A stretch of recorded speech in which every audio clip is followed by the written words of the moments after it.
London. Tell us a bit about this route. Right, well this is the shopping mall in London where you can buy books and pillows. It's actually just jammed full of everything you could ever want in terms of household goods.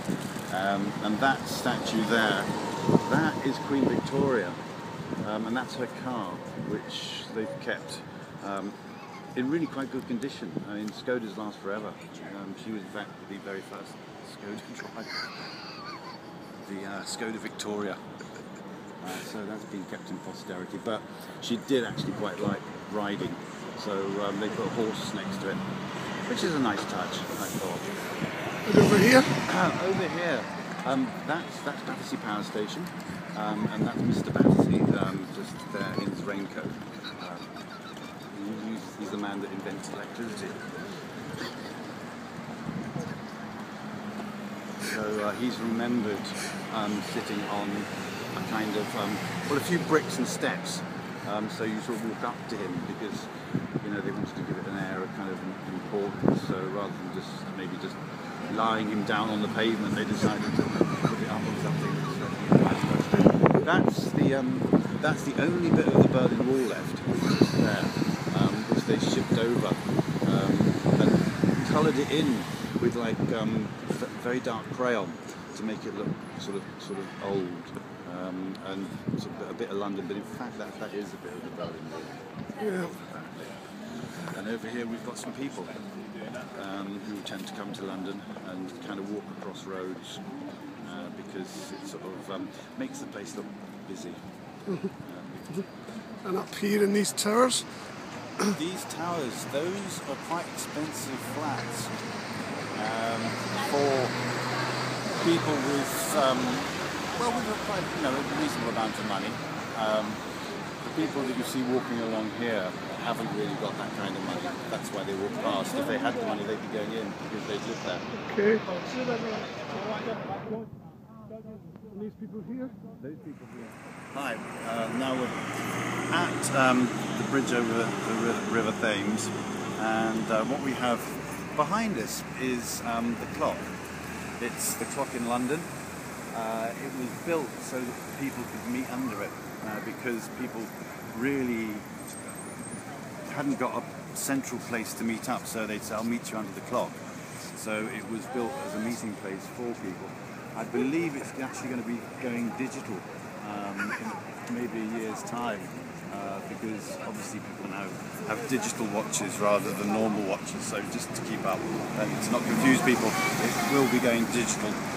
Over here we have Elizabeth, again with horses because it's just nice to have animals in things, and she built the River Thames. You can see that she's got a kind of a shovel in one hand, and she's showing how wide she wanted it.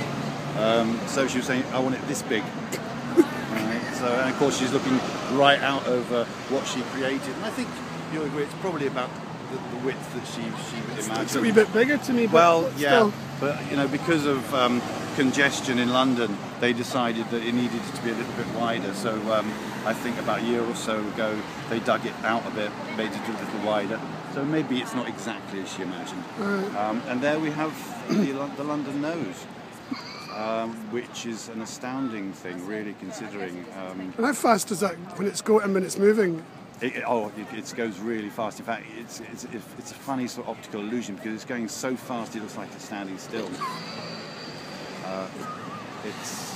It's absolutely amazing. There's a man underneath it that spins it. You can relate, Will. Like one kind of, or when you turn your bicycle upside down. Yeah. And he can either spin it, or he's got a pedal that he can work to make it go. So that, I think, to go on that is something in the region, I don't know, £1,500. So it can be quite expensive around here, really. And who are these people that are walking past? Are these workers? Or? These are all people who work in London.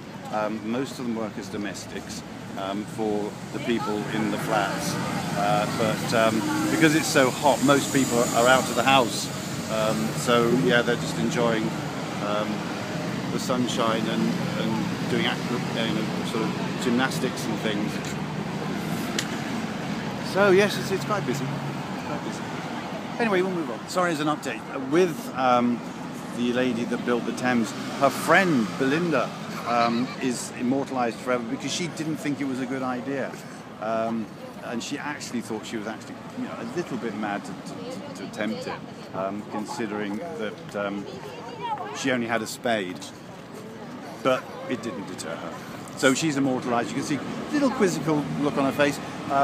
She was also notably the first woman to really just go topless in the world.